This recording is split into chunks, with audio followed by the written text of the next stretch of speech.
বলাকা রবীন্দ্রনাথ ঠাকুর। সন্ধ্যার আগে ঝিলিমিলি ঝিলমের স্রোতখানি বাঁকা, আঁধারে মলিন হলো যেন খাপে ঢাকা বাঁকা তালোয়ার। দিনের ভাটার শেষে রাত্রির জোয়ার এলো তার ভেসে আসা তারা ফুল নিয়ে কালো জলে। অন্ধকার গিরিতট তলে দেওদার তরু সারে সারে। মনে হলো সৃষ্টি যেন স্বপ্নে চায় কথা কহিবারে, বলিতে না পারে স্পষ্ট করি। অব্যক্ত ধ্বনির পুঞ্জ অন্ধকারে উঠিছে গুমরি।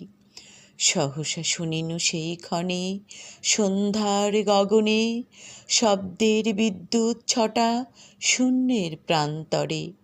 মুহূর্তে ছুটিয়া গেল দূর হতে দূরে দূরান্তরে। হে হংস বলা